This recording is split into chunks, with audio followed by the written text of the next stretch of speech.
कि आज अगर 1 मिनट को अगर राष्ट्र या देश या प्रधानमंत्री घोषित कर दे हाँ भाई वो सब सही था वो थे तो खत्म हो जाए, तो कोई प्रूफ नहीं मांगेगा, तो कोई प्रूफ नहीं मांगेगा।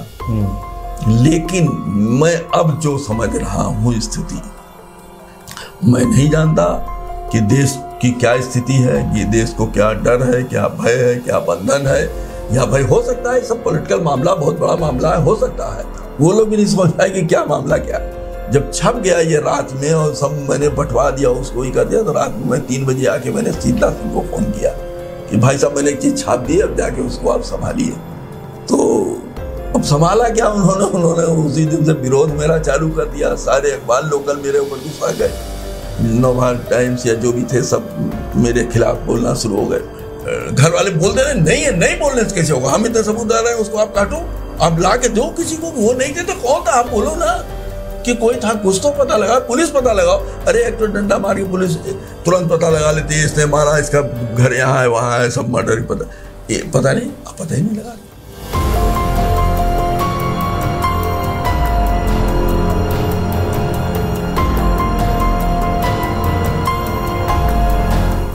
গুমনামি বাবা, গুমনামি এই শব্দটা প্রথম গোটা দেশের কাছে যিনি নিয়ে এসেছিলেন বা যার লেখা থেকে প্রথম এই গুমনামি শব্দ আপনারা জানতে পারেন, যে আজকে সবাই বলে গুমনামি বাবা, সেই মানুষটির নাম ছিল সাংবাদিক অশোক টন্ডন। আজ থেকে অলমোস্ট 40 বছর আগে ভগবানজির মৃত্যুর পর যিনি প্রথম এই খবরটি গোটা দেশের সামনে নিয়ে এসেছিলেন, নয় লোক, সেই সময় পত্রিকাতে তিনি সাংবাদিক ছিলেন এবং তিনি প্রথম ভগবানজির মৃত্যু নিয়ে লেখেন এবং সুভাষচন্দ্র বোস এখানে রয়েছেন এবং তার মৃত্যু হয়েছে এই বিষয়ে তিনি প্রথম সাংবাদিক। সেই অশোক টন্ডনজি আজকে আমার সঙ্গে রয়েছেন, আমি फैजाबादे রয়েছি ওনার বাড়িতে। Ashok ji, first of all I am boss में आपको बहुत वेलकम कि आपने हमें टाइम दिया है, वक्त दिया अपना। सर, पहला जो प्रश्न है, बहुत सारे मीडिया में आपका इंटरव्यू लोग देख चुके हैं, लेकिन ये शायद एक इंटरव्यू ऐसा होगा कि आपको जितनी सारी बातें आज तक आपने अपनी रिसर्च में लाए हैं, जितनी सारी बातें आप कहना चाहते हैं, आज आई एम बोस चैनल में वो आप बोलेंगे, मैं वही आपसे पूछना चाहता हूँ।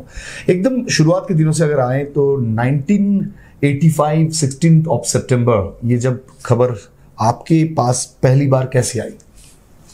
मैं एक डेली पेपर नए लोग का एडिटर था और न्यूज़ सेलेक्ट कर रहा था, तो मेरे एक जूनियर आए और उन्होंने खबर दी कि बगल में पड़ोस में बाबा की डेथ हो गई है, वहाँ लोग कह रहे हैं कि ये नेताजी सुभाष चंद्र बोस से। मैंने कहा क्या रबिश, बेकार, ये खबर बनी है, इस तरह को था। मैंने उनको इनकार कर दिया, बात आई गई कहीं हो गई। दूसरे दिन फिर मैं जब घर पर था तो मेरे एक रिपोर्टर और एक सब एडिटर आए, उन्होंने कहा कि भाई साहब बड़ी चर्चा है शहर में कि जो बाबा जी की डेथ हुई है वो नेताजी थे। तो हमने कहा ऐसे कैसे होगा, कौन कौन लोग जाते थे, तो उन्होंने 2-4 लोगों का नाम लिया, तो उसमें मेरे परिचित 2-3 लोग निकले। तो मैंने कहा ठीक है, उनसे मैं भी बात करूँगा और तुम लोग भी कुछ बात करो। फिर मैंने 2-4 दिन में एक टीम बनाई, कई लोगों की टीम बनाई, इधर उधर लोगों को लगाया, वो किया। इतने में डॉक्टर बी राय का फ़ोन आया मेरी सिस्टर के यहाँ, वीएन अरोड़ा की वाइफ के पास, कि नए लोग वाले कुछ परेशान कर रहे हैं, अशोक से कह दीजिएगा कि कुछ छापेंगे नहीं। तो मैंने कहा छापेंगे नहीं का क्या सेंस है, समझ में नहीं आई मेरे बात। उसके बाद मेरी बहन ने बताया कि एक डॉक्टर साहब के यहाँ एक मेडिकल रिप्रेजेंटेटिव वहीं रहता है, बाबा जी के जहाँ रहते थे उसी कैंपस में, उसने भी बताया कि वहाँ बड़ी चर्चा है बाबा की कि वो जो नेताजी सुभाष चंद्र बोस थे। अरोड़ा साहब को बुला के डॉक्टर साहब ने बात कही, तो अरोड़ा साहब ने इस पर विश्वास नहीं किया, उन्होंने भी उसको फुर्को कर दिया। ये बात मेरी बहन ने मुझको बताई। अच्छा। तो मुझे लगा कि क्या मामला है ये, देखें। तो मैं अपने जूनियर से यही बात कर ही रहा था कि एक मेरे प्रिंसिपल थे जो मुझे पढ़ा चुके थे, राजकीय इंटर कॉलेज के, श्रीवास्तव, नाम मुझे नहीं याद आ रहा है। तो श्रीवास्तव जी यहाँ पर मुझे दिख गए कॉलोनी में, तो मैंने उनको बुला लिया, पैर छुआ, उनको बुला लिया और मैंने उनसे पूछा, मैंने कहा मर साहब ये बताइए कि वो बाबा जी आ रहे हैं। अरे बोले छापना नहीं, बोलना नहीं, बड़ा मामला गड़बड़ है और सब बहुत ही डेंजरस मामला है, बड़ा इंटरनेशनल है ये वो। हमने कहा देखिए, हमको डॉक्टर राय ने सब बता दिया है, अब आप छुपा रहे हैं, जो बताइए। तो थोड़ा बहुत उन्होंने बताया, ये है वो है, लोग आते हैं जाते हैं, कुछ थोड़ा बहुत बताया, फिर भी मेरे उतना नहीं समझ आया। फिर डॉक्टर राय को मैंने फ़ोन किया, उस जमाने में ये वाला फ़ोन था नहीं, मेरा जब वो वाले फ़ोन से हुआ तो मैंने कहा यार डॉक्टर राय तुम यार नहीं बताते हो, और जो है वो सब बता दिया उन्होंने। तो डॉक्टर राय ने भी यही कहा कि नहीं नहीं बात मत करना, ये है वो है, मैं तुमको बताऊंगा, देखो यार ये सर। तो मुझे 2 चीज़ें घटनाएं याद आई। एक बार डॉक्टर राय से मैंने पूछा था कि वो मेरे पास आए, मुझसे कहने लगे कि एक करंट साप्ताहिक का पत्रकार है, वो मेरे गुरुजी को परेशान कर रहा है, वो छाप रहा है कि उनके पास वायरलेस का वो है और ये है वो है, छाप रहा है, उसको जरा सा मना कर दीजिए, आप मना कर दो। तो मैंने कहा देखो ऐसा है डॉक्टर साहब कि कोई पत्रकार किसी कहने और वो कुछ जरा उस टाइप का है भी तो वो नहीं मानेगा मेरी बात। अच्छा ये बताओ यार तुम्हारे गुरुजी कहा है मुझे मिलवा दो, तो कहने लगा नहीं नहीं वो किसी से मिलते नहीं, ये नहीं वो नहीं। ये बात मेरे जहन में आई कि ये डॉक्टर साहब से मेरी बात एक बार हो चुकी थी। मेरे सीनियर थे जो बाद में इसके रिसीवर बने यहाँ पर, जिन्होंने इन्वेंट्री बनाई, वो मेरे सीनियर वकील साहब जो थे, उन्होंने भी मुझे एक बार ये बात बताई थी पहले इसी तरह की, कि उनके एक भतीजे थे डिस्ट्रिक्ट जज, बाद में हो गए थे सिविल जज थे। वो बोले कि मैं अपने भतीजे के साथ एक अयोध्या में एक बाबा के यहाँ गया था, वो पर्दे में रहते हैं और किसी से नहीं मिलते हैं, एक लेडी रहती है वहाँ, उनसे लिख करके बात होती है। हम लोगों ने बात की, बड़ी अच्छी इंग्लिश में बात किया, उन्होंने ये किया, बात नहीं किया, केवल लिख के बात किया, और हमको भी शक है कि वो नेताजी भी हो सकते हैं। ये बात उन्होंने हमको बहुत पहले कभी बताई होगी, हमारे जेल में वो भी पड़ी हुई थी। उनको मैंने करेक्ट किया, मैंने कहा ये मरमरी क्यों फैली हुई है भाई, ये मरमरी जो फैल रही है ये कुछ है। फिर पता चला कि अयोध्या में एक पंडा जी हैं, वहाँ रहे हैं, वो जानते हैं, उन्होंने उनको किया। तब मैंने अरोड़ा कॉन्टेक्ट किया, मैंने कहा यार चलो जरा पंडा जी से बात किया जाए, अपने ब्रदर ला को। तो गए पंडा जी के पास, लेकिन पंडा जी के यहाँ हम लोग दूसरे दिन गए थे, जब मैंने अखबार छाप दिया। दूसरे दिन गए थे तो वो भी बोले नहीं मैं नहीं बताऊंगा, और मैं कसम खाए हूँ।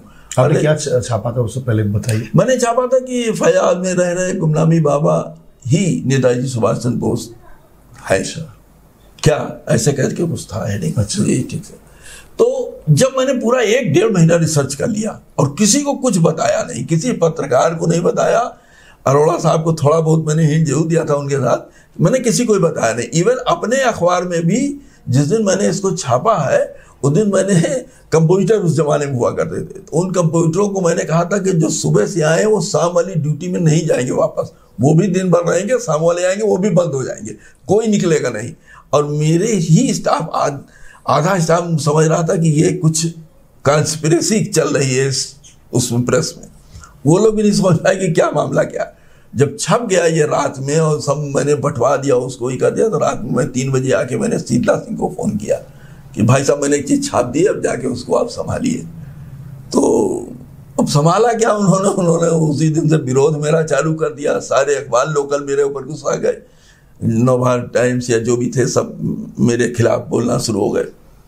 तो मेरे छापने के बाद तुरंत जो है वो एसएसपी, बाद में आईजी, अरे यहाँ के वो हो गए थे पुलिस प्रमुख, वो यहाँ पे एसएसपी थे, उन्होंने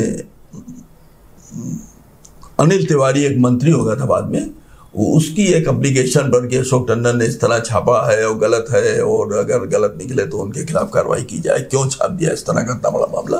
तो उन्होंने एक इंक्वायरी लिख दिया, वो मुझको जानते थे पहले से, तो उन्होंने एक इंक्वायरी लिखा, इंस्पेक्टर को लिखा, और डीएम ने उधर एक सिटी मजिस्ट्रेट को भेज दिया कि आप जाके ताला खोल करके देखिए।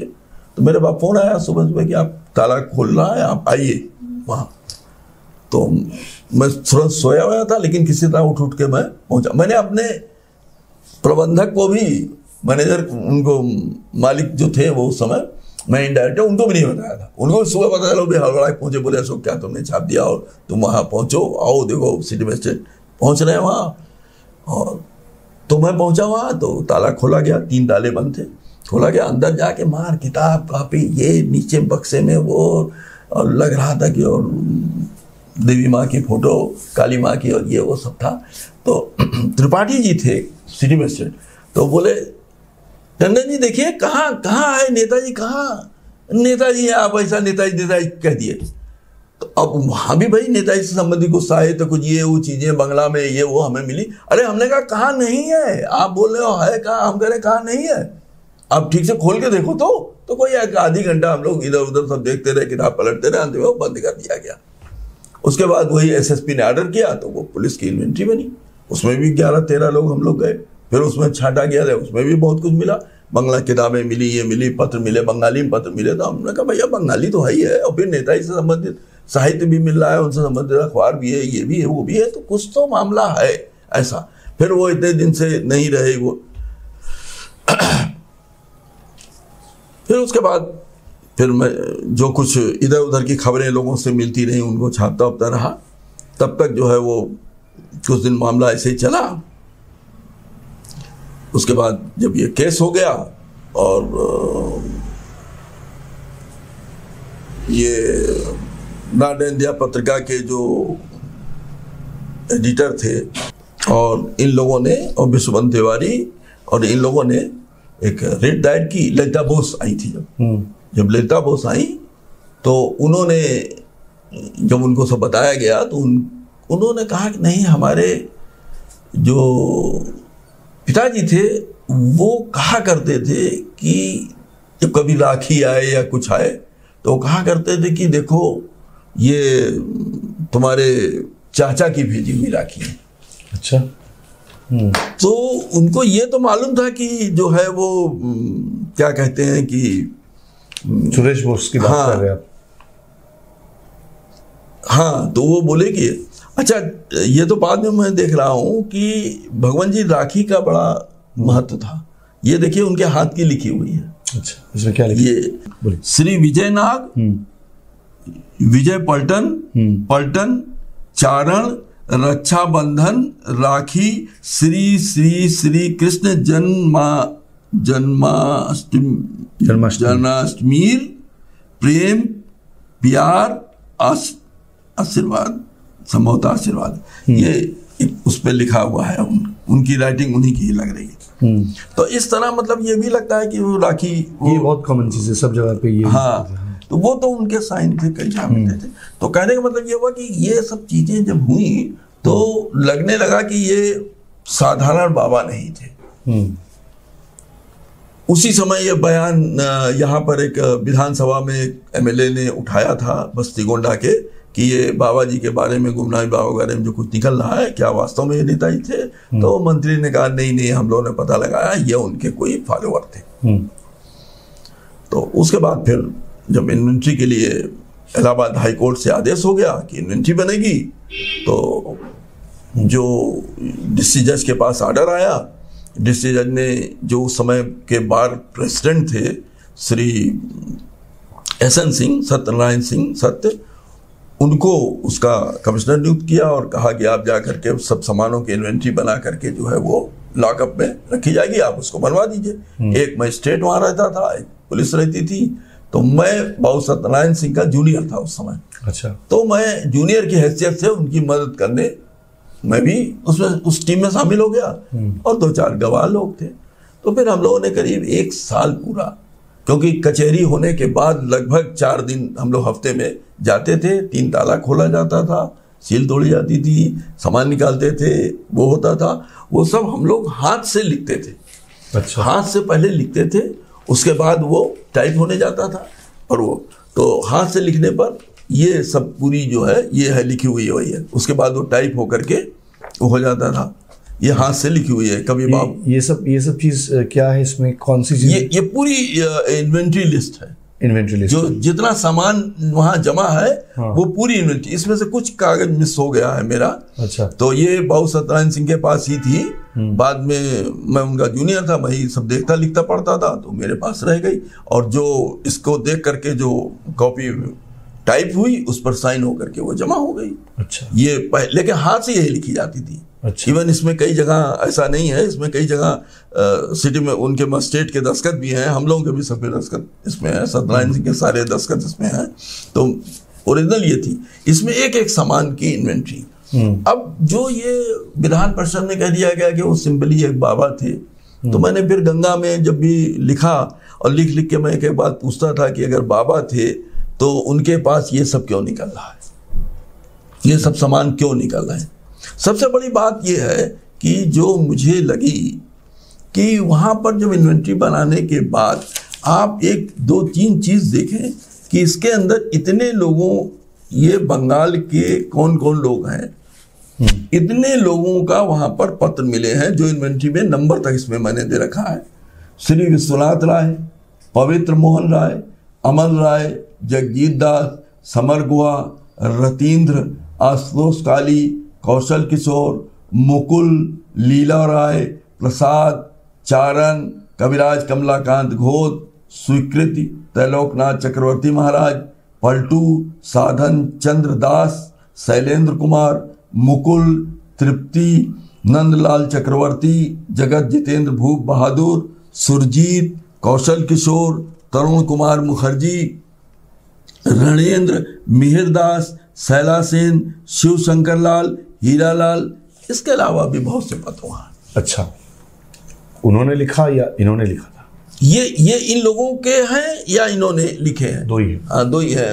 इन्होंने उनको लिखे हैं, उनको ज्यादातर ये इन लोगों के लेटर हैं, इन लोगों के भगवान जी को लिखे। अब भगवान जी ने भी इन लोगों को लेटर लिखे। क्या लिखे थे लेटर? अब लेटर में उनके भी लिखे लेटर हैं। सबसे बड़ी देखिए दो तीन चीजें बड़ी इंपॉर्टेंट है।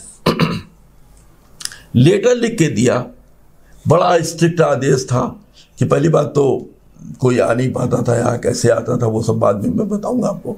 लेटर लिख के अगर दिया गया है तो उस लेटर को पढ़ने के बाद उस आदमी को वापस करना है, वो रखना नहीं है अपने पास राइटिंग। इस तरह के ई लेटरों में ही लिखा हुआ है, इन सबसे आपको क्लियर हो जाएगा कि आपने जैसा आदेश दिया था उस तरह ही। पवित्र मोहन राय के लेटर बहुत सैकड़ों, बहुत लेटर है, टेलीग्राम्स हैं। अब पहुंचने का टेलीग्राम, मैंने आपको लेटर भेजा, इसका टेलीग्राम, अरे यार एक बाबा के पास इस तरह की होगा कि मैंने आपको 23 जनवरी का प्रणाम, मैंने आपको लेटर रजिस्टर्ड भेजा, इसका टेलीग्राम। अच्छा, ऐसा कौन सा लेटर भेज दिया कि बाबा को, कि आप बाबा को जो है वो कर रहे हैं? अच्छा, फिर मैं समझा कि किसी ने बताया डॉक्टर पवित्र मोहन राय, होम्योपैथ डॉक्टर। यहाँ के जो जूनियर, एक बात और बता दूं, यहाँ के जो शिष्य थे ये सब भी बिलीव करते थे। हाँ, जस्ट लाइक यू सेड कि बिलीव करते, भाई कुछ जानते थे नहीं। ये तो जब खुलने के बाद उन्होंने देखा तो उनकी भी तो आंखें खुली रह गई, उनका विश्वास पक्का भी हो गया। भाई उनको भी तो नहीं मालूम था, वो भी तो एक दूसरे सुने थे। हाँ यार, ये यहाँ ये देखे भी नहीं है, एक तरह से देखने को भी नहीं मिला, तो सब चीज उनका बिलीव पे उनका भी चलता था।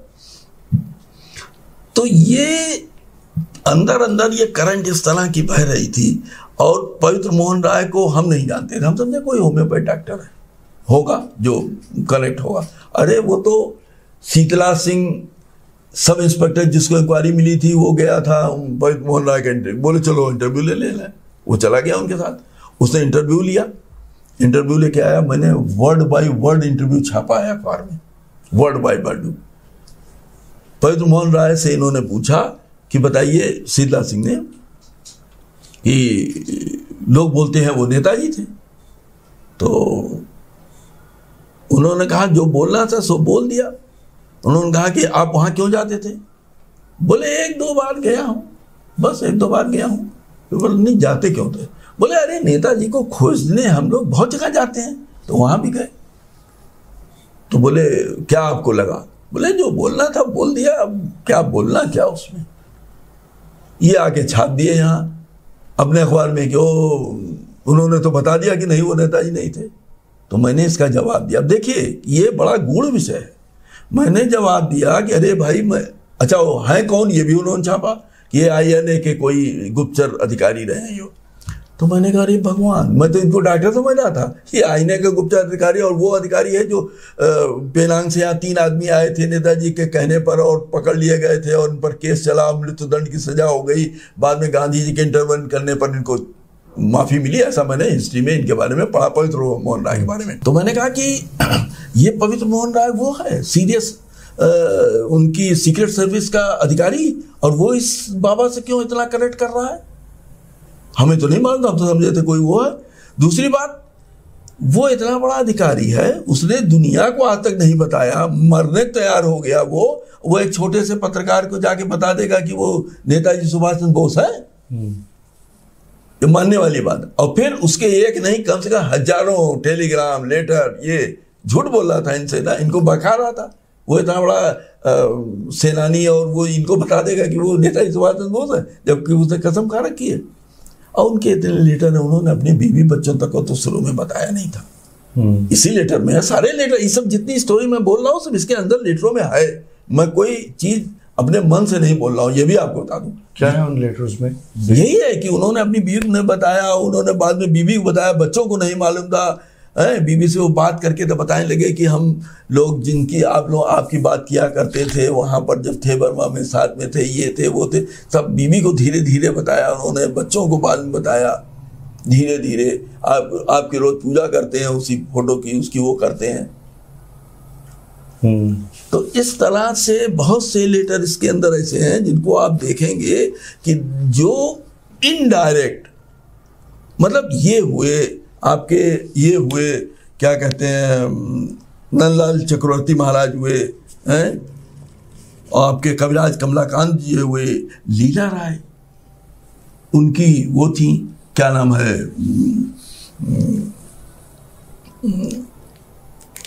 सहयोगी थी,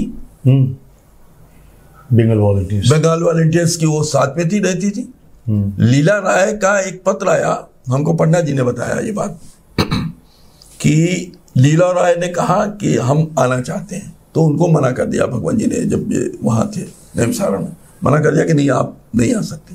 तो लीला राय ने कहा नहीं मैं आऊँगी, और वो 4-5 कार्यकर्तियों को लेकर के वहाँ से आए, और उन्होंने टेलीग्राम डाल दिया कि मैं देहरा से पहुँच रही हूँ। समर गुहा भी आए थे, अब जो भी रहा उनका नहीं मालूम मुझे, वो भी आया, उनका मैं पहुँच रही हूँ। तो वहाँ पहुँचने के बाद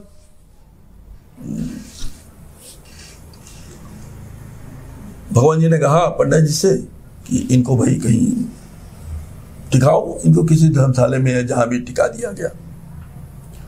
अपने वहां नहीं आने दिया, परमिशन नहीं दिया। तो लीला राय जी ने पंडित जी से कहा अच्छा आप भगवान जी से एक बात जाके पूछिए कि हम जिसको समझ के जो सामान भेज रहे थे वो उनको मिला कि नहीं मिला, ये मुझे कैसे विश्वास हो जाए। तो उन्होंने कहा ठीक है मैं शाम को जाऊंगा, रात में जाऊंगा, सवेरे आऊंगा। उन्होंने कहा मैं चाय के इन पर आपका इंतजार करूंगी। तो ये आए भगवान जी के पास, पंडित जी, उन्होंने कहा भगवान जी ऐसे ऐसे लीला राय जी ने कहा है कि और आप मिल क्यों नहीं रहे। तो उन्होंने कहा देखो एक बात बताएं तुमसे कि अगर मैं उनसे मिल लिया तो जो मेरा ये व्रत है, व्रत माने उनका ये सेंस है कि जो मैं छुपा हुआ हूं या जो भी अपना काम कर रहा हूं ये टूट जाएगा, ये भंग हो जाएगा, इसलिए मैं नहीं मिलूंगा उनसे। लीला राज से तुम जा करके कुछ ऐसी बातें उन्होंने अंतरंग बातें बताई कि जब यंग एज में कहीं एक कोई महामारी हुई थी, उसमें ये दोनों काम कर रहे थे साथ में उन लोगों के बीच। तो जो भी इन लोगों के बीच में बातचीत हुई हो, कुछ ऐसे क्षण रहे हो, उन्होंने बखान किए, बताना कि ये बात कहीं किसी को नहीं, तीसरे को नहीं मालूम होगी। तो बहरहाल जो कुछ उन्होंने कुछ बताया, पंडित जी सुबह सुबह आए, वो चाय लगी रखी थी और वो इंतजार कर रही थी। तो पंडित जी ने कहा कि मैंने जाके उनको बताना शुरू किया कि ये तो पंडित जी कहते क्या है कि मैं बताता गया, लीला राय जी सुन रही थी, कुछ नहीं बोल रही थी, केवल उनकी आंख से झर आंसू गिर रहे थे, कुछ नहीं। और आपको शायद मालूम हो आप लोगों को कि मैंने सुना है कि यहाँ से जाने के बाद फिर शायद वो बीमार हो गई या उनकी बोली बंद हो गई और कई साल वो पड़ी नहीं, वो फिर बोली नहीं जाता। तो इस तरह के क्षण जो हैं, बाद में उस दिन उनको परमिशन मिली, उन्होंने कहा मैं उनके पैर के दर्शन कर लूँ, मुझे भजन कीर्तन करने के लिए कह दें। तो वो उनका बहुत प्रिय भजन था, वो उन्होंने किया और पर्दा डाल दिया गया था, पैर उनके दिख रहे थे केवल पैर से। फिर बहुत कॉमन सी बात है कि जब वो वहाँ थे, वहाँ किसी ने, अभी मैं माता जी का एक लेटर देख रहा था, माता जी का एक ने मुझसे जो बात कही थी कि नीमसार में किसी ने, मैंने एक मड़ई बनाई थी, वहाँ ये रह रहे थे, तब तक किसी ने अखबार ने छाप दिया क्या कि ये नेताजी हैं, छोड़ के वहाँ से तुरंत चले आए। बस्ती में भी अखबार में छपा कि ये नेताजी रह रहे हैं, ये वो, कुछ तुरंत वहाँ से गायब, वहाँ से चल दिए। माने जहाँ कहीं भी अगर किसी ने थोड़ा बहुत भी उभारने की कोशिश किया तो वहाँ से ये चल देते थे। हाँ, तो क्यों भाग रहे थे? अच्छा, कोई आदमी किसी का अगर शिष्य होगा या वो होगा तो उनके माता पिताजी का चित्र और ये रख करके क्यों वो करेगा? उनके माता के पिता के एक आध चित्र हो, अरे दसियों चित्र हैं माता पिता के। जब ये लिस्ट आई उसमें लिखा था कि आपके माता पिताजी का नहीं, माता पिताजी का चित्र, ना आपके ना हमारे। तो भेजने वाले ने एक लिस्ट बना रहा है, टाइप्ड लिस्ट है, सब कुछ है, उसके अंदर माता, किसके माता पिता भाई? भेजने वाले पवित्र मोहन राय, तो पवित्र मोहन राय के माता पिता होना चाहिए, या जिसको भेजा जा रहा है उसके माता पिता होना। तो बाबा थे कोई, तो बाबा के माता पिता तो थे नहीं, वो तो जो फोटो गई है वो नेताजी सुभाष चंद्र बोस के माता पिताजी हैं। क्यों भाई एक बाबा को भेजा जा रहा है? अरे कोई नेताजी का फॉलोअर हो सकता है, नेताजी के पिताजी माताजी का फॉलोअर क्यों होगा? वो उनके फोटो क्यों रखेगा?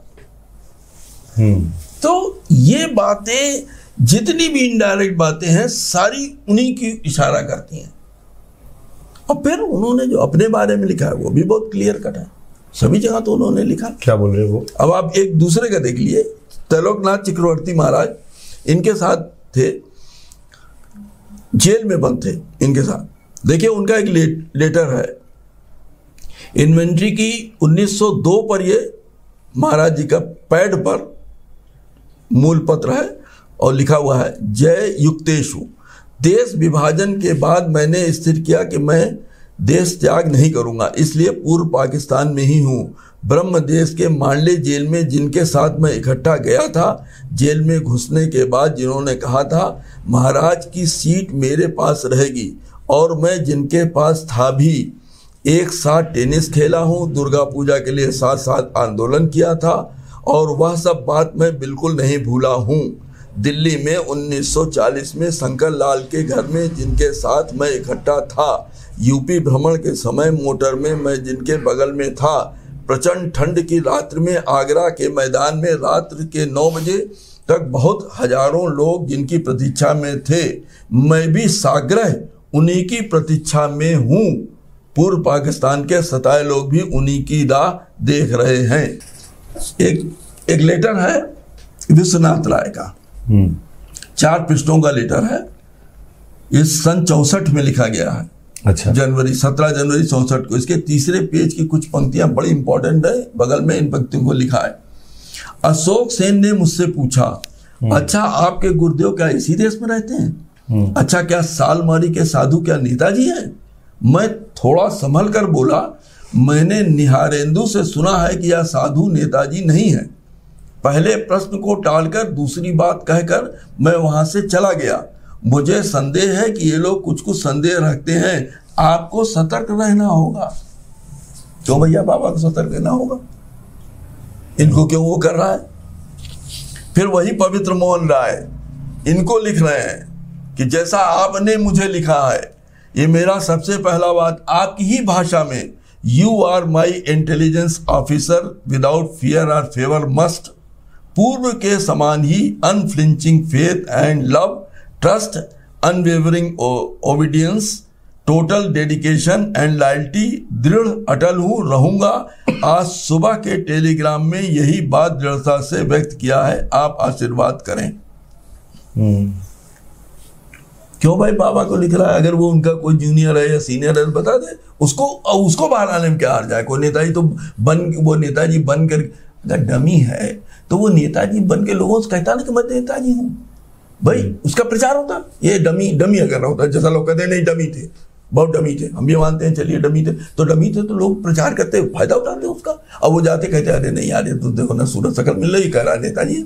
अरे कोई वहां कही नहीं सकता था, नेताजी नाम ही नहीं लेता था, ले ही नहीं सकता था वहां, कोई इस बात का नाम था ही नहीं, सब था। देखिए अब आप देखिए वही महामानव आशय लिखा गया है।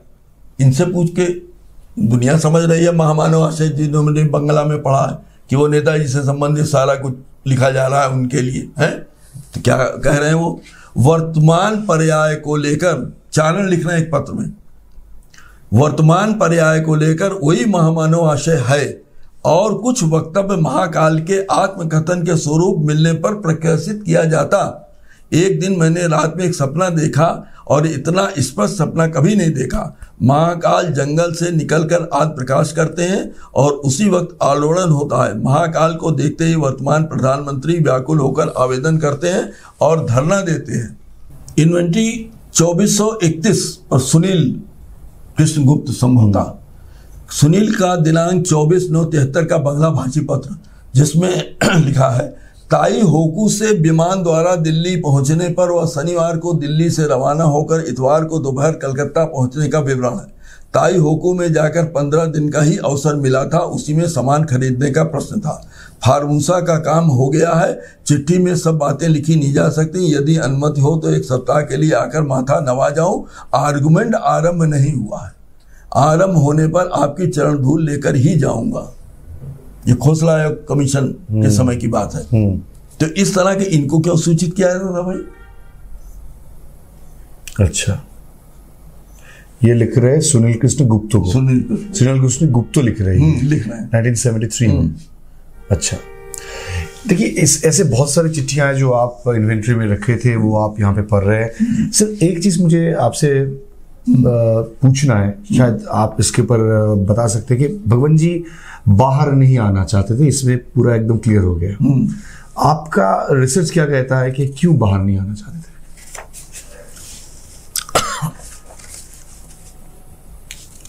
देखिए ये तो भाई असलियत तो ये है कि ये वही बता सकते हैं, हम क्या बता सकते हैं। देखिए फिर भी चिट्ठियों में नहीं, आप देखिए उन्होंने एक हम बता रहे हैं ना कि वहां पर जितनी चीज आपको मिलेगी सब इनडायरेक्ट, और उस इनडायरेक्ट से सब डायरेक्ट आप उसमें खोज लीजिए। एक उन्होंने काशी नरेश को एक लेटर लिखा, देखिए क्या लिखा, 4 लाइन लिखी है, खोजना पड़ेगा आपको, इतना बड़ा लेटर है, उसमें 4 लाइन बने, पॉइंट टूड़ा। उन्होंने लिखा उनको, नराधिप इस वृद्ध सन्यासी की भावनाओं की धाराएं, दृष्टिकोण, सम्यक विचार यानी प्रोस्पेक्टिव्स वर्तमान समय में प्रचलित इतिहास तथा दिग्दर्शन से काफी भिन्न है। मेरी प्रीमिसेस भी वर्तमान समय में प्रचलित, प्रचारित तथा ब्रैकेट में अज्ञानतामस से ग्रहित तथ्यों से भिन्न ही है। भ्रांति को प्रतिष्ठित करने के लिए व्यापक सुगठित राज शक्ति पुष्ट महाप्रचार करते रहने से ही सत्य की पूर्ण अवरोध नहीं किया जा सकता, भले ही कुछ समय के लिए मिथ्या बादल ने उसे ब्रैकेट में सत्य को ढक ले। अभी बहुत साधारण वर्ड है, लेकिन इसका मीनिंग निकालिए। माने मेरे बारे में जो कुछ कहा जा रहा है वो सब गलत है, मेरी प्रीमिसेस भी भिन्न है, जो भी बताया जा रहा है, और सत्य को कोई ढक नहीं सकता। कुछ ही दिन ढक पाएगा, ढक नहीं पाएगा। देखिए विवाद तो इस बात के ऊपर चलती है, क्योंकि लोग जब इस बारे में जानते हैं और मानना शुरू करते हैं तो एक ही प्रश्न बार बार सामने आती है कि नेताजी सुभाष चंद्र बोस जैसे कोई शक ऐसे कोई गुमनामी या कोई साधु बन के ऐसे नहीं रह सकते। यही तो बात चलती है हर वक्त कि उनके परिवार को का भी यही कहना है कि हमारे जो नेताजी थे, हमारे जो दादू थे, वो ऐसे नहीं हो सकते थे। हम आपकी बात मानते हैं, चलिए हम मानते हैं नेता ही नहीं थे, वो नेता ही नहीं थे, हम भी मानते हैं, आपकी बात मान लेते हैं। अब आप बताइए कि अब इसको जो कह लीजिए, हम कहते हैं 1 मिनट के लिए नाटक कह लीजिए, ये नाटक क्यों हो रहा था हमको आप बता दीजिए, हमको सिर्फ समझा दीजिए कि नाटक क्यों हो रहा था। 2 ही कारण से हमें ऐसा लगता है लोग कि नेताजी के कई अगर वो कहीं छिपे हैं तो बना दिए गए थे, हैं, और या कोई लाभ उठाने के लिए बनता है। आजकल कोई भी संगठन बनाया जाता है, कोई भी ऐसा काम किया था, उससे पैसा अर्जित किया जाता है या फेम अर्जित किया था। यहाँ कुछ ऐसा हो रहा था? कुछ नहीं। आप बताइए यहाँ की नेताजी के नाम पर पैसा इकट्ठा किया जा रहा हो, या वो किया जा रहा हो, या ऐसा कुछ हो रहा हो, कोई प्रचार किया जा रहा हो, पार्टी बनाया जा रहा है, ऐसा कुछ नहीं हो रहा था। यहाँ जो कुछ हो रहा सब गुप्त तरीके से, चुप, वो भी बुढ़े अनुशीलन समिति के आदमी, INA के आदमी, धीरे धीरे। हम आप साधारण आदमी हैं, हम सोच सकते थे कि यार नेताजी थे हैं कि नहीं, यहाँ जितने से उन्होंने मन में रहा हुई है कि भगवान जाने भगवान जी है नेताजी की नहीं है, शेरवा देखा नहीं, हर आदमी सोचता था। ऐसा ही पवित्र मोहन राय ने भी सोचा होगा, ऐसा ही कमलाकांत घोष ने भी सोचा होगा, ऐसा सबने सोचा होगा। उन्होंने फिर परखा, उन्होंने उनसे बात करी या जो भी बात करी जैसे भी किया, उनको धीरे धीरे विश्वास हो गया, उन लोगों को विश्वास हो गया। फिर वो छुपाई मान लिए, फिर बोलने ले। ऐसा क्यों हो रहा था, हमको कोई बता दे ऐसा क्यों हो रहा था, कोई कारण तो होगा। अरे अच्छा, फिर कोई आदमी, भाई बड़ा दो बहुत महीन पॉइंट आपसे पूछता हूं कि सब जने मिल करके सामान रखा भैया, खोज लो, हमको बता दो कि नहीं ये फलाने घोष थे, ये फलाने माथुर थे, या बंगला में जो भी होते हो, कोई बंगाली तो थे, तो सिद्ध हो गया लगभग। अब बता दो है इनके ये माता थे, ये पिता थे। वहां कागजों को देख के भाई आदमी इतने सालों से रह के इतना कागज है, हजारों कागज किताब लेखन फेखन सब है, कुछ बता दो कि आप ये थे तो हम मान जाए। नेताजी के परिवार तो कह रहे हैं कि जस्टिस विष्णु सहाय ने कह दिया कि वो नेताजी जस्टिस विष्णु सहाय शब्द नहीं यूज करना चाहता, बहुत ही बेकार तरीके से उन्होंने कोई भी काम किया। जब मैं उनको फैक्ट बता रहा था तो मुझसे कह रहे थे कि आप मुझको प्रभावित मत कीजिए। मैंने कहा आप जस्टिस हो, मैं आपको एक बात बता रहा हूं, मैं भी शुरू में गया, क्या मुझे विश्वास हो गया था, मैंने भी कंफर्म होने के लिए किया। ठीक है, मुझे नेताजी वहां नहीं मिले, कहीं नहीं मिले, अभी मैं भी मानता हूं, लेकिन जो शख्स था उसके चारों ओर जो औरा बनता है, जो इतने बड़े बड़े लोग हैं, जो उनके फॉलोअर थे, जो उनके अनुशीलन में थे, क्या वो बेवकूफ हैं? वो हमसे सब विद्यमान है और उनसे हमसे ज्यादा करीब है, हमसे आपसे। उनको क्यों शक हो रहा था, हमको ये कोई बता दे। वो क्यों बेवकूफ बने? 40 साल से उनको मान रहे थे। लीला राय क्यों मान लिए थे कि हाँ वही थे? भाई क्यों मान ली? पवित्र मोहन राय क्यों मानते थे? ये लोग क्यों मान रहे थे? हमको कोई आदमी समझा दे इस चीज को ना। समर बुआ क्यों मान रहे थे? क्या बेवकूफ है सब? इतने वो हो गए कि कोई बता नहीं सकता कि एक आदमी कौन है। हर आदमी वो कर रहा है। अरे आप बता दीजिए कि नहीं थे। कोई किसी के पीछे कितने दिन रहेगा? आसाराम ने गलती की, देखिए दुनिया उनका क्या हाल कर रही है। अगर ये ऐसे ही कोई बाबा थे तो आप बता दीजिए कि ये बाबा थे। एक साहब ने जन मोर्चा ने छापा कि वो मर्डरर था एक गुंडा का, वही आगे छिपा। अरे आगे बताओ, कहीं कोई चीज दिखाओ, उसका नाम दिखाओ, उसका कोई कागज एक ठो दिखाओ उसके अंदर। नहीं दिखा पाए, 4 दिन बाद चुप हो गए। बेवकूफी की बात करने से क्या फायदा भाई? अच्छा, और एक आप बताइए, बड़ी इंटरेस्टिंग बात है। अब मैं सरकार को तो नहीं कहता, ये सरकार तो चलो अच्छी है, हो सकता है कि मोदी जी आगे जाकर इसको खोल दे। हम पुरानी सरकार की बात करते हैं, उससे सरकार की बात क्यों भैया नहीं पूछती? हम इतने बड़े आदमी की बदनामी कर रहे हैं, बस 35-37 साल से मैंने किया, अब वो कर रहे हैं, आप कर रहे हो, सब कर रहे हैं, सब जने को उठा के जेल में डाल दो। पूछो हम लोगों से, पूछो भैया क्यों लिख रहे हो सब, कहाँ, क्यों, क्या बात है? कोई पूछने नहीं आया, कोई पूछ नहीं रहा है। हद हो गई। आप अभी किसी मंत्री कुछ गाली दे दीजिए, वो लिख दीजिए, तुरंत आपके खिलाफ FIR हो जाएगी। कोई पूछ नहीं रहा है 35 साल से कि भाई क्या लिख रहे हो, कहाँ मिल गया तुमको, कौन सा लेटर मिला, क्या बात है, क्यों? कोई नहीं पूछा आज तक। मुझसे एक आदमी नहीं पूछा, ना CID आया, ना यू आया। आपसे बता रहा हूँ, एक आदमी नहीं आया। पत्रकार ये सब आते हैं, सरकारी कोई नहीं आया। राजनारायण जी एक बार आ गए, उनका नाम निकला था शुरू में, तो मंत्री से उतर चुके, तो बोले अरे मेरा नाम कहाँ गया? राजनारायण जी का भी एक किस्सा है। राजनारायण जी ने खुद बताया हमको, यहाँ आए थे, कहने लगे कि मैं उस समय मंत्री था, तो बनारस से कुछ लोग मेरे पास आए, कुछ लड़के, बोले कि हमने कॉन्फिडेंस में लेके मुझको अलग कमरे में बोले कि नेताजी वहां हैं और आपको बुलवाया है मिलने के लिए। तो उनका नहीं भाई, मैं कैसे तुम्हारी बात मान लूं? उनसे जाओ कह दो लिख के दे दें तो मैं मिला और देखूंगा। तो फिर वो लौट गया। तो हमने कुछ पता लगाया यार ये बात सही हो सकती कि नहीं। कई सूत्रों से पता चला कि कुछ दिन ये गंगा के किनारे वहां मिर्जापुर और बनारस से और आगे जाकर के रहे वहां। अच्छा, एक बात आपको और बहुत छोटी सी बताऊं, बहुत मैंने अध्ययन किया था, ये लिखा भी है कहीं। फुटकर साहित्य नेताजी के बारे में बहुत सब मिलता है। बड़े उनके लिए पागल लोग हुए हैं, मैंने देखा। अरे 1-1, 2-2 मेरे पास ऐसे मतलब अपने को विक्षिप्त कर लिए हैं नेताजी के लिए कि मैं क्या बताऊं आपसे, ऐसे ऐसे लोग आए हैं। हाँ, ऐसे ऐसे लोग आए कि आप मतलब हम क्या बताएं, उनकी पूरी पूरी गाथा लिख दिए हैं, कुछ लिख दिए हैं ऐसे। तो ऐसे लोगों ने किताबें भी निकाली हैं उनकी। एक किताब में मैंने पढ़ा कि अकबरपुर में, हमारे ये तहसील यहाँ एक अकबरपुर है, अब तो डिस्ट्रिक्ट हो गया अम्बेडकर नगर, वहाँ पर एक आए और एसपी से कोई एसपी ने उनके साथ बदतमीजी की और ये उसने लिखा था। और भी मैंने देखा, आपने सुना होगा कि कानपुर में एक बार जय गुरुदेव ने कहा था कि हम नेताजी को प्रकट कर देंगे। इस तरह की बहुत सी बातें आती हैं। अच्छा, इस तरह की बातों में कहीं कहीं थोड़ी थोड़ी सच्चाई रहती थी, लेकिन फिर उसका फिर औरा बना के जो छापा जाता था उससे वो सब गड़बड़ हो जाता था और असलियत तो सबूत मिलता नहीं था। अच्छा, ये आप जान लीजिए, जय गुरुदेव जो इतने दिन तक चिल्ला रहे थे वो गलत नहीं था, लेकिन भगवान जी तैयार नहीं हुए। ललिता बोस जब यहाँ पे आई 85 में, उसके बाद जयंती रक्षित वो भी यहाँ पे आई थी। जो नेताजी फैमिली से यहाँ पे आए थे, उन लोगों की बात उनकी जो और फैमिली मेंबर्स हैं उन्होंने नहीं मानी। उन्होंने कहा कि इनके पास कोई प्रमाण नहीं है, सिर्फ देखने गए थे। कोई सामान तो हर कोई भेज सकता है यहाँ से नेताजी का, तो इससे कैसे हो जाता है कि वही नेताजी थे।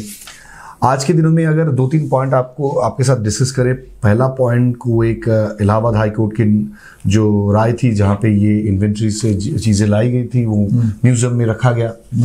और सेकंड, आज वो आरटीआई जो है जिसमें कहा जा रहा है कि ये सारी चीज़ सामने नहीं आ सकती क्योंकि इसमें दिक्कत हो जाएगा।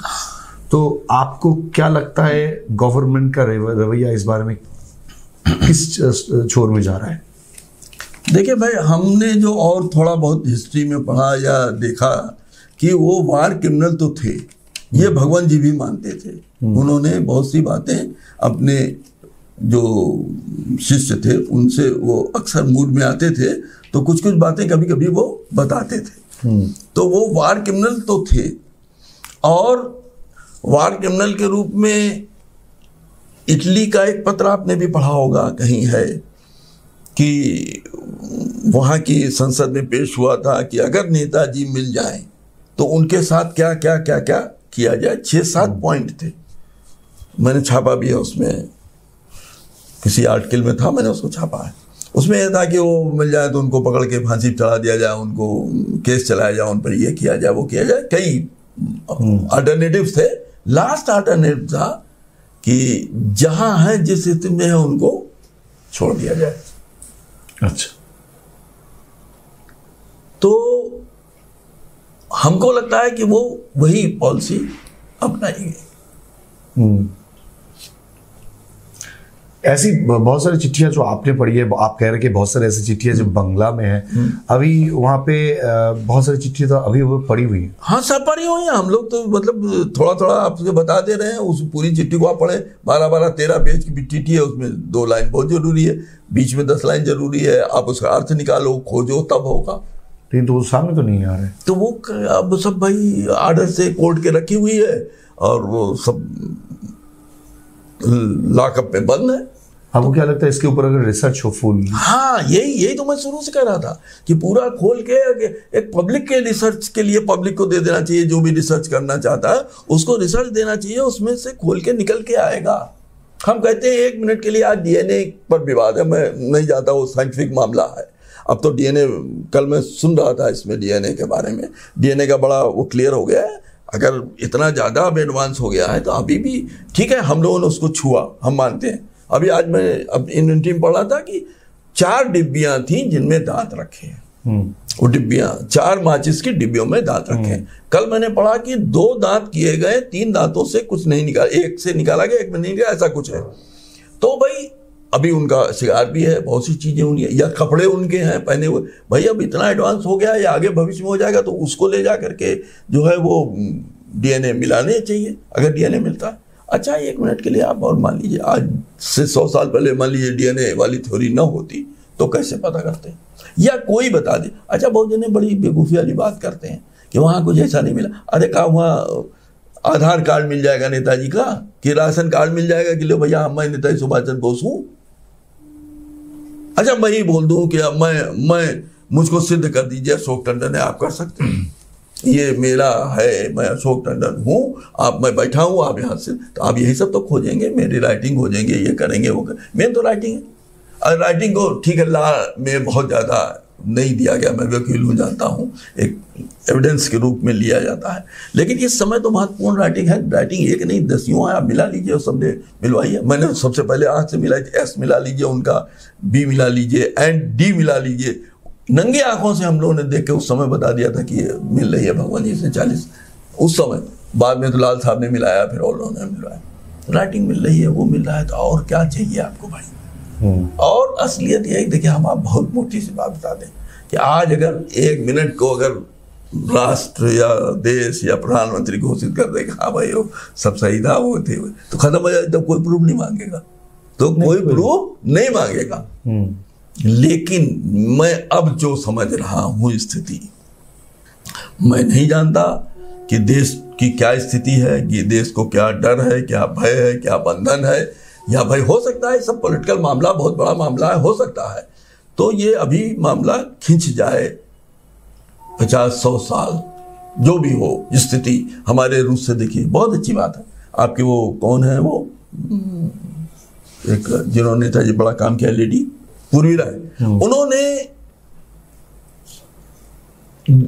रशिया विषय पर काम किया है कि रशिया में जाकर के वो रहे और मिले और ये किया।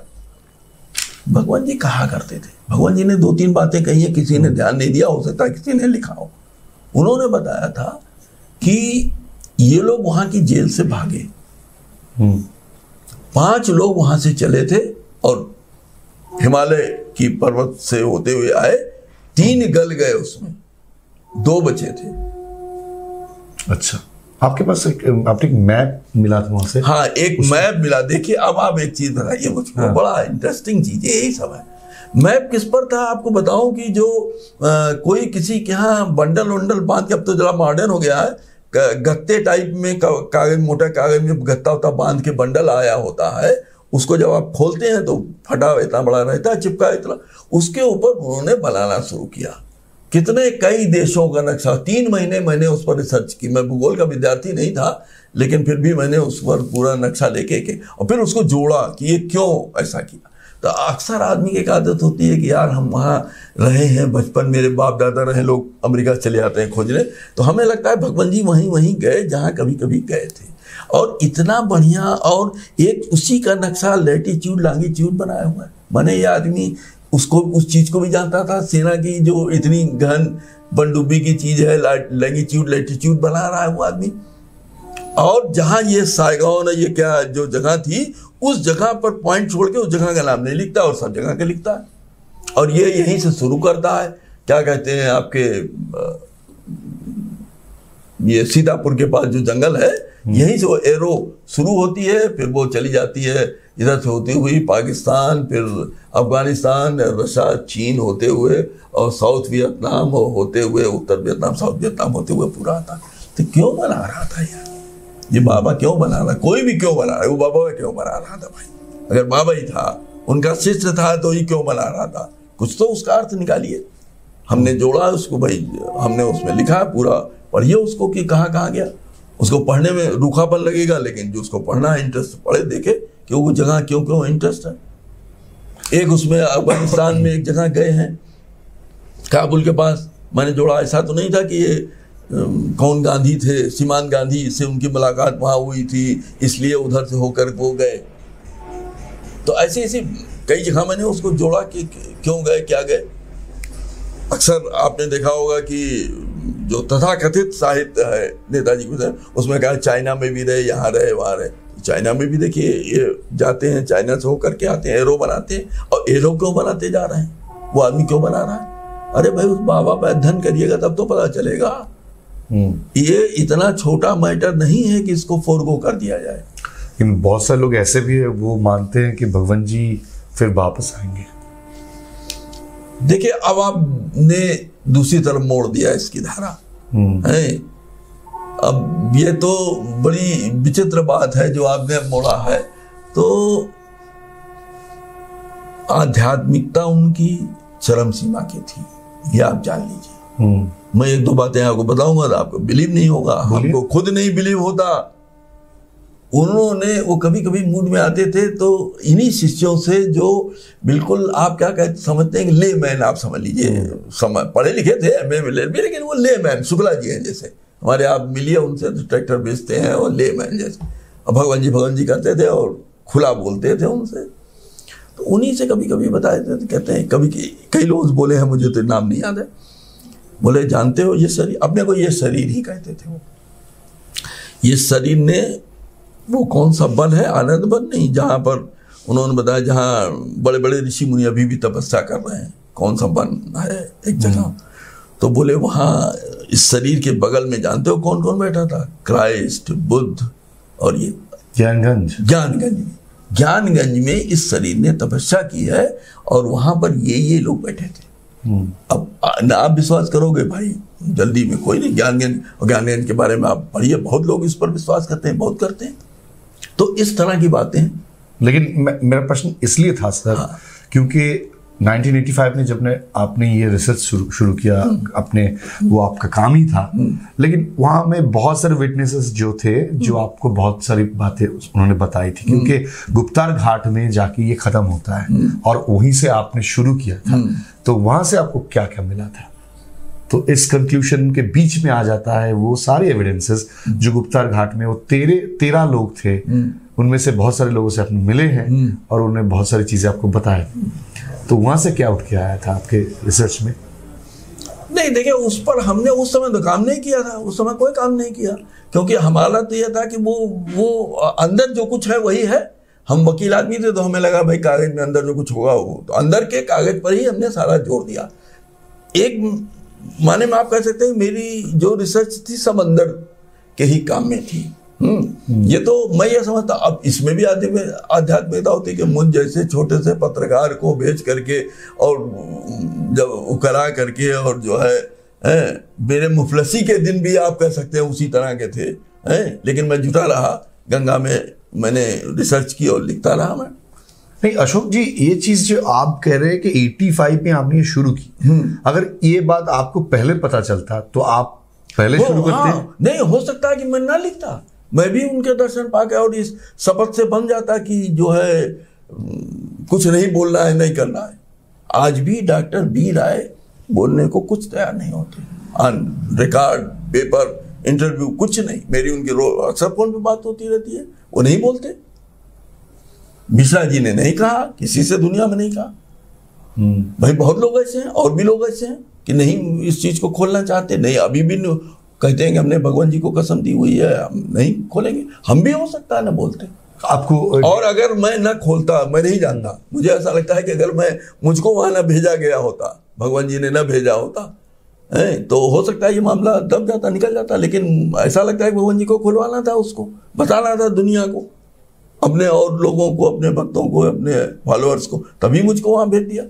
मैं छोटा सा अदनास पत्रकार, कुछ ही दिन पहले फिर मैंने नए लोग, पहले मैंने ही शुरू किया था, बीच में छोड़ दिया था मैंने, 2-2.5 साल मैं नहीं चल नहीं पाया, फिर मुझको वहां बुला लिया गया कि नहीं चल रहा, आप आ जाइए। तो ये सब क्या है, ये आध्यात्मिकता भी आप इसको मान सकते हैं। नहीं, आपने बहुत सारे लोगों से बात की थी जो लोग वहां पे गुप्तार घाट में थे। बाद में तो मेरे मन में भी जिज्ञासा थी, क्योंकि देखिए जब ये जस्टिस मुखर्जी कमीशन आए, पांजा साहब का जिस समय यहाँ पर वो कोर्ट लगी और लगती थी, तो पांजा साहब भी विश्वास नहीं कर रहे थे, मतलब उनको भी ऐसा कुछ नहीं लग रहा था। तो जब कोर्ट में हम लोग गए और बयान दिया, मैंने अपनी ये सब दाखिल किया, मैंने सोचा कि अभी मेरी गवाही लेंगे, मुझसे पूछेंगे, कुछ नहीं पूछा। उन्होंने कहा गंगा आपने लिखी, आपने देखा नहीं, आप मिले नहीं, तो ठीक है आपने गंगा लिखी, लिख दीजिए, 4-2 लाइन लिखा बयान, मुझे छुट्टी छोड़ दी। हमने कहा ये क्या हुआ यार, हम और डॉक्टर राय और शुक्ला भाई बोले ये तो यार सुनी नहीं रहे बात, क्या ये गड़बड़ हो गया। तो शाम को हम लोग तीनों आदमी फिर गए डाक बंगले में उनसे मिले, पैर वैर छुआ उनके, बैठ गए और शराब लिए सभी दवा। फिर कुछ बातें मैंने उनको बोलनी शुरू की, बतानी शुरू की। तो पहले तो उनके पेशकार को बताइए, सही बात आप बताएं। पेशकार उनके 2 थे, एक सिंह साहब थे, वो बेचारे कम जानते थे, पेशकार बंगाली थे, वो कुछ समझे हुए, तो वो बोले अच्छा साहब से बोलो, साहब से बोलो। तो वो भी आए, साहब से भी बोला। पहले दिन तो सुनते रहे, फिर दूसरे दिन हम लोग शाम को पहुंच गए, जब वो कोर्ट छोड़ के लाल में बैठते थे। फिर बताया तो कुछ इंटरेस्ट लेने लगे, कुछ बोलने लगे। फिर 3-4 दिन जब हम लोगों ने सब बातें उनको बताई, तब बोले ओ ये तो बिना ताला खोले नहीं होगा, हमको जाके मुखर्जी साहब से बोलना पड़ेगा। अरे बिल्कुल सर, आप खुलवाइए मुखर्जी साहब। मुखर्जी साहब उन्होंने बात किया फ़ोन से, जो भी हो, उन्होंने कहा वो तो ऑर्डर लेना पड़ेगा हाई कोर्ट से, तब खुलेगा। फिर उन्होंने ऑर्डर लिया। फिर पांजा साहब मतलब बहुत ज़्यादा प्रभावित हो गए।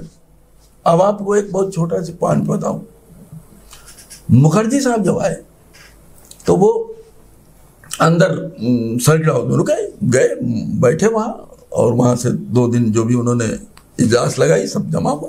तो उसमें एक वो वाला पत्र है, मृत भूतेर वाला पत्र, बंगला में, जो हिंदी लिपि में है, बंगला में लिखा है, अभी मैं दिखाता हूँ आपको। तो वो पत्र बड़ा इच्छुक थे, उसका नंबर बोले जा रहे थे। वो कह रहे थे ये नंबर कहाँ है, ये नंबर कहाँ है। तो हम निकाल रहे थे, अनुज भी उस समय आ गया था, अनुज से भी निकलवा रहे थे। तो और लोग थे, कई लोग थे, निकलवा रहे, तो मिल नहीं रहा। तो हमसे बुलवाया गया, स्पेशली पूछा गया कि भैया वो बताओ, मुखर्जी साहब उसी को पूछ रहे हैं वो लेटर कहाँ है। तो हमने कहा अरे भाई अब किसी बंच में रखा होगा, इतना सामान है बंच में, कहाँ है कि कैसे खो जाए किसी बंच। मान ली 10-20 लेटर्स का बंच है, तो उसमें हम कहाँ खोजेंगे यार इतने बड़े। तो हमने अच्छा ठीक है, उसकी फोटो काफी तो है ही मेरे पास। तो मैं सर्किट हाउस पहुंचा, मैंने वही जो बताया बंगाली एक वकील थे, तो उनसे मैंने कहा कि जरा सर से कहिए कि मिलना चाहते हैं, 1-2 मिनट के लिए मिल रहे हमसे। तो वो बाहर निकले, वो राम भवन जाना था उनको, तो वो बाहर निकले, और बाहर निकल के एक लॉन है उसके आगे उसी में, तो लॉन में मैं उनको किनारे की तरफ ले गया, मतलब जैसे पब्लिक से हट करके किनारे ले गया। मैंने कहा सर आप जो ढूंढ रहे थे अंदर, वो आपको मिल ही जाएगा, उसमें उसकी फोटो कॉपी है, ये लीजिए देखिए आप। अच्छा। तो देखा होगा। फिर बोले अच्छा ठीक है, ये अगर तो बात हो रही, तो बोले राम भवन यहीं बगल में है ना। तो शक्ति सिंह बोले हाँ सर, कार में बैठिए, सामने है। तो बोले कार में क्या, पैदल चलते हैं। तो मैंने उस समय का फायदा उठाया, वहां से लेकर वो राम भवन पैदल आए, सर्किट हाउस के पूरे दरवाजे लंबा सा है, ये फलांग, वो अंदर, फिर वहां गए अंदर, और वहां से लौट के मैंने इस 20 आधी घंटे का बड़ा फायदा उठाया कि मैंने सब कुछ बातें अपनी उनसे कह दी, जो भी जो नहीं कह सकता था, जो बयान नहीं होता, मैंने खूब सब बताया। मैंने सर ऐसा ऐसा था, ऐसा ऐसा, मैंने कहा जितना बोलना हो अशोक बोल दो, इस समय बयान दे दो, जो भी है जज के सामने, इनके दिमाग में ये बात आनी चाहिए।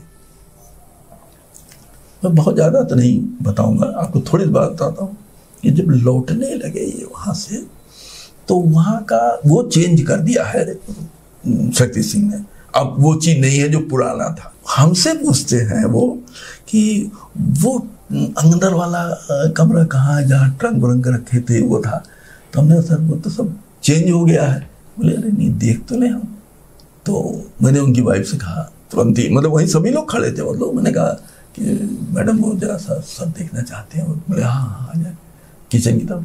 तो नया बना था, तो उन्होंने सर यही था, ऐसे ऐसे था, ये था वो था, मतलब ये कीननेस देखिए। फिर वहां से जब वो निकले तो चलने लगे, तो वो मीठा ले आई, किसी बर्फी टाइप के मीठे प्लेट में रख दी, चाय रखी। तो शुक्ला जी ने उठा कहा कि सर ये लीजिए। बोले नहीं मुझको शुगर है, मैं नहीं लेता। शुक्ला जी उस टाइप के आदमी, अरे सर लीजिए भगवान जी का प्रसाद है। खट से उन्होंने उसमें से एक छोटा सा पीस उठा लिया, मुंह में रख लिया। फिर वो निकलने के बाद थोड़ी दूर निकला, बोले 1 सेकेंड, और कह के फिर वापस गए। तो उन दोनों मियाँ बीवी से उनको थैंक यू कहा।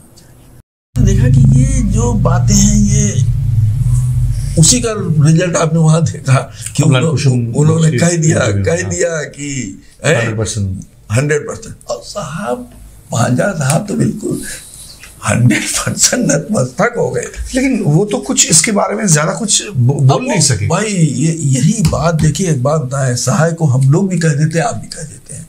सहाय ने एक बात बहुत अच्छी कही थी, हम उसको अगर आप डिटेल बात करें सहाय की भी मजबूरी की, सहाय ने एक बात कही हम लोगों से। उन्होंने कहा मैं जज रहा हूँ, शायद चीफ जस्टिस भी कहीं करा है, सहाय को मैं जानता हूँ अच्छी तरह, मैंने संभवतः उनकी कोर्ट में भी काम किया है, हाई कोर्ट में। तो सहाय ने कहा देखिए मेरे खिलाफ किसी भी मर्डर केस मैंने बहुत किए, मैं जानता हूं कि इस आदमी ने मर्डर किया है, मैं जान रहा हूं जज होकर के, समझ रहा हूं, और उसके खिलाफ कोई सबूत पुख्ता नहीं मिला, मैंने उसको छोड़ दिया। एक आदमी के खिलाफ सबूत मिल रहे हैं, मैं जान रहा हूं कि ये निर्दोष है, मैं कुछ नहीं कर सकता, कानून बता रहा है, मैंने सजा दे दी, ये कहा था उन्होंने। यहां तो घूम गए वो। अच्छा, एक बात है, हर आदमी सहाय की रिपोर्ट को बुरा कह रहा है, जरा सा सहाय की रिपोर्ट के कुछ अंश पढ़ लीजिए, ध्यान से पढ़िए, जो अंश हैं इनडायरेक्ट वाले पढ़िए, कि मैं वर्डिंग नहीं याद है, कि बड़े ही प्रतिभाशाली था, बड़ा विद्वान और बड़ा, ये कुछ वर्ड है उनकी, जरा उनका अर्थ लगाइए, क्या कहना चाह रहा है वो आदमी, का दिल बोल रहा है, नहीं बोल नहीं पा रहा है। अरे भैया, जब इतना बड़ा महान हो, वैसा वैसा व्यक्ति तो कुछ रहा होगा, खोजे होते तुम, काहे नहीं खोजे हो? हाँ, कोई तब आपने नहीं खोजा उसको, आप देखिए उसमें 10 लाइन है उनके बारे में अच्छी। नहीं, देखिए, मैं दो चीज यहाँ पे, आप सहाय की बात कर रहे हैं कि दो चीज है। फर्स्ट ऑफ ऑल, साहब विष्णु सहाय कमीशन का जो खोज था वो गुमनामी बाबा, उन्होंने बताया नहीं, उन्होंने गलत, वही तो था। अरे हम वही तो हम भी पूछेंगे, भाई गुमनामी बाबा नहीं थे, कौन थे? आप बता दो कि वो फलाने घोष थे, उनके बाप ये थे, उनकी राइटिंग देखिए मिल रही है, इनकी राइटिंग मिल रही है, उनके कपड़ा मिल रहा है, उनके ये रिश्तेदार है, होकर अरे ठीक है, फिर हो जाता है कि नहीं थे नेताजी। अरे भैया, 37 साल हो गया, कोई पब्लिक का 150-125 करोड़ 125 अरब आदमी में कोई आदमी खड़ा होके बोलो कि ये सबूत है, उनके घर वाले बोल दे रहे नहीं है, नहीं बोलने से कैसे होगा? हम इतने सबूत दे रहे हैं, उसको आप काटो, आप ला के दो किसी को, वो नहीं थे तो कौन था, आप बोलो ना कि कोई था, कुछ तो पता लगाओ, पुलिस पता लगाओ। अरे एक तो डंडा मार के पुलिस तुरंत पता लगा लेती है, इसने मारा, इसका घर यहाँ है वहाँ है, सब मर्डर पता नहीं, पता ही नहीं लगा रही। 2 पॉइंट है सर, ये है कि पता सब लगा रही है सर। 2 पॉइंट है, जिस पॉइंट के ऊपर बेस करके विष्णु सहाय कमीशन ने ये रिजेक्ट कर दी कि भगवान जी गुमनामी बाबा नेताजी नहीं थे। 2 पॉइंट में एक पॉइंट था वो डीएनए रिपोर्ट जो जस्टिस मुखर्जी कमीशन में नेगेटिव आया था, उसका आज जो रिजल्ट आ रहा है, आप देख रहे हैं कि सरकार कह रही है कि डीएनए रिपोर्ट दे नहीं सकते क्योंकि उसमें प्रॉब्लम आ जाएगा। और एक थी एक बात बताऊं, हाँ सर, अभी आप डीएनए रिपोर्ट में बात कह रहे हैं ना, ये जस्टिस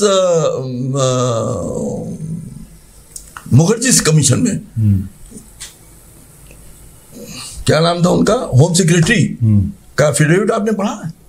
नहीं, उसमें लिखा हुआ है कि ये नेशनल इशू मामला है, हम इसको नहीं करेंगे उन दिनों में। जी हाँ, मेरे पास है, उसकी फोटोकॉपी है, उसमें लिखा हुआ है कि ये वो मामला है और देश के वही जो बातें लिखी हैं उस तरह का उसमें एफिडेविट दिया। ये लोग बोले आप बोल रहे हैं, अरे नहीं बोल रहे, तभी से बोल रहे हैं।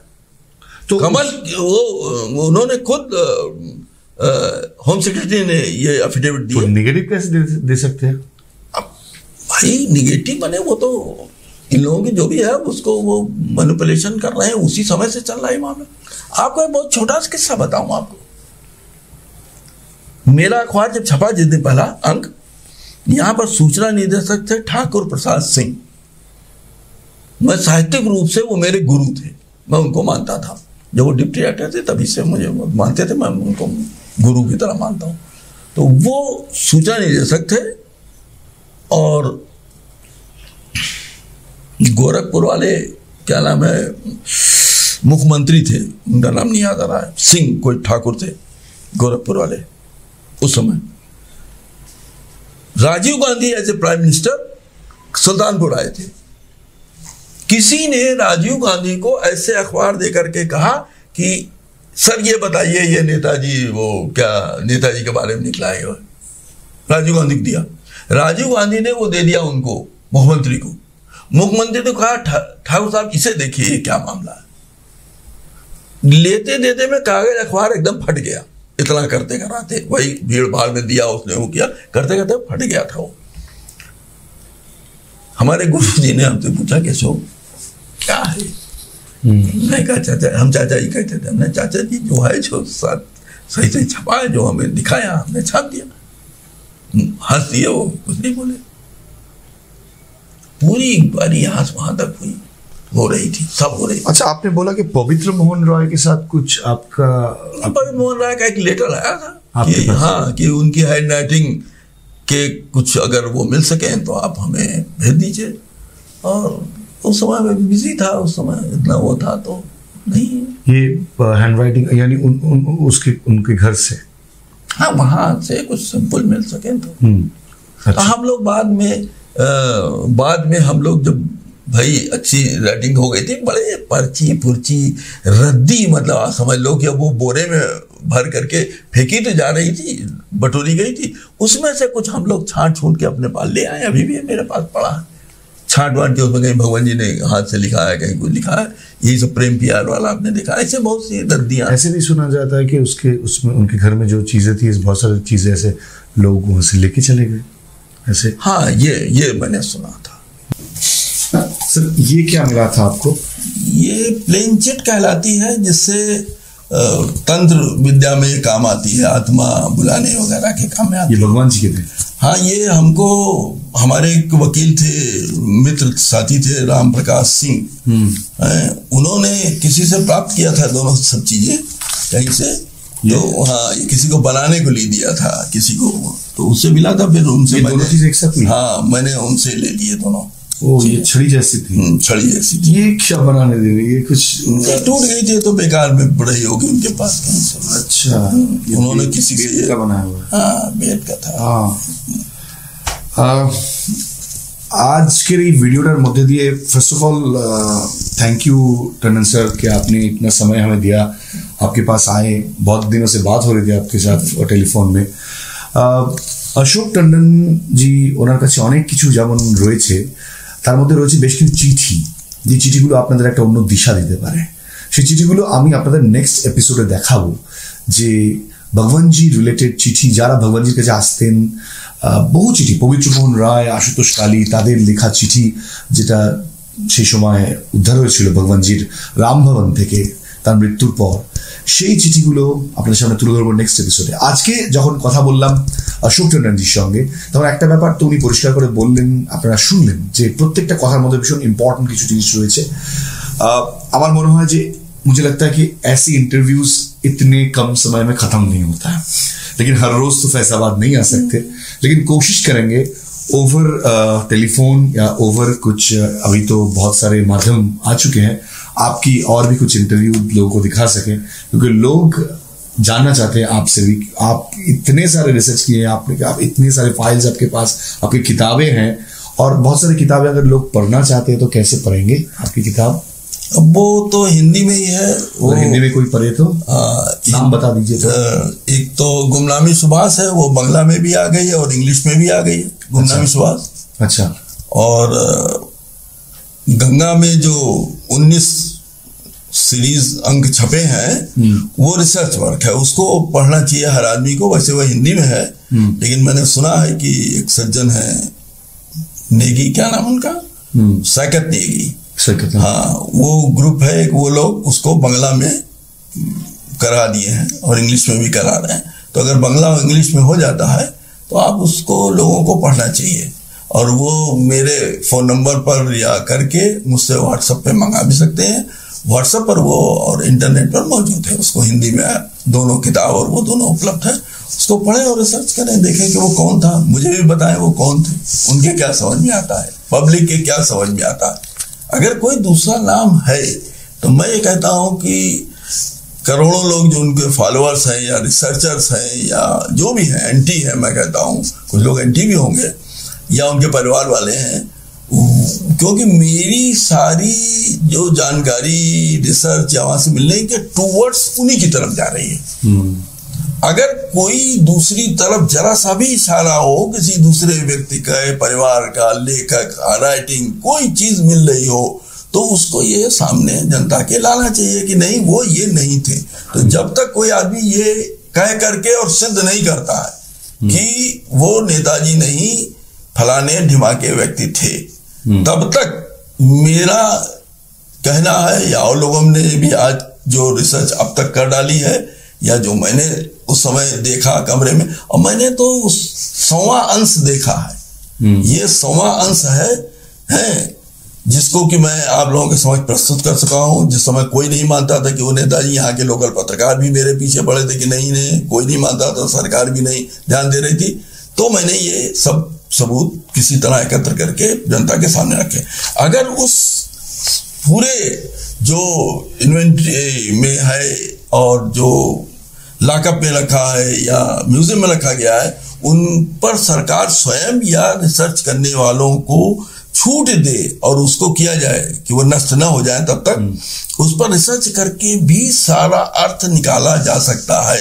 केवल डीएनए रिपोर्ट या उसके आधार पर नहीं, उस पर ही रिसर्च करके बहुत कुछ निकाला जा सकता है। अगर वो कोई दूसरा व्यक्ति नहीं है, देखिए कोई भी इतिहास जो है वो कोई सरकार नहीं लिखती है, जो समय का समाज होता है, लेखक होते हैं। आज के लेखक वही पत्रकार हैं जो लिखेंगे, आगे जाकर रिसर्च हो जाए। मैं समझता हूं कि देश के लगभग 50 to 60-70% लोग इस विश्वास करने लगे हैं कि नेताजी सुभाष चंद्र बोस ही इस तरह इस अज्ञातवास में रह रहे थे और वही गुमनामी बाबा ही नेताजी सुभाष चंद्र बोस थे।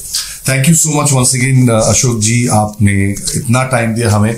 और जाते जाते ये छड़ी और ये जो पता नहीं है, शायद वो जो कह रहे थे कि प्लानचेट का कोई बोर्ड होगा, यही सब कुछ था उनके पास। ऐसे बहुत सारी चीजें थी जो अभी तो हमारे पास नहीं, उनके पास नहीं, लेकिन जहाँ पे रखा है वो राम कथा संग्रहालय है, जहाँ में बहुत सारे इतिहास के ऐसे बहुत पन्ने हैं। अगर उसको सीरियसली खोला जाए तो बहुत सारे ऐसी चीज मिल सकता है। वो पजल जो अभी तक पूरा नहीं हो सका उसको पूरा कर सकते हैं, लेकिन ये तो पूरा गवर्नमेंट के ऊपर निर्भर करता है कि वो क्या चाहते हैं। हम आप बोलने से अभी तो कुछ नहीं प्रूव होगा, लेकिन जैसे अशोक जी कह रहे हैं, यही कहना, यही लिखना, यही रिसर्च एक दिन ये प्रूव करेगा, लोगों को ये विश्वास दिलाएगा, हाँ वही साधु थे जो नाम तो गुमनाम थे, कोई भगवान जी बोलते थे, कोई महाराज बोलते थे, जो भी नाम थे, लेकिन असलियत में वो नेताजी सुभाष चंद्र बोस ही थे। Thank you so much once again I am बोस देखने के लिए। और अगले एपिसोड में, आगामी एपिसोड আপনাদের জন্য থাকবে वही चिट्ठियां जो अशोक टंडन जी के पास है, जिसमें से बहुत सारी चीजें सामने आ रही है। অনেক কিছু সামনে আসবে যেগুলো জানার পর আপনি হয়তো তাজ্জব বনে যাবেন যে সিরিয়াসলি भगवान जी गुमनामी बाबा सुभाष चंद्र बोस थे कि नहीं, उस चिट्ठियों से पता चलता है। तो ध्यान से देखिए इस एपिसोड्स को नेक्स्ट टाइम, और आई एम बोस को फॉलो कीजिए, क्योंकि सच बताने वाले कोई कहानी सुनाने वाले नहीं है। Thank you so much once again.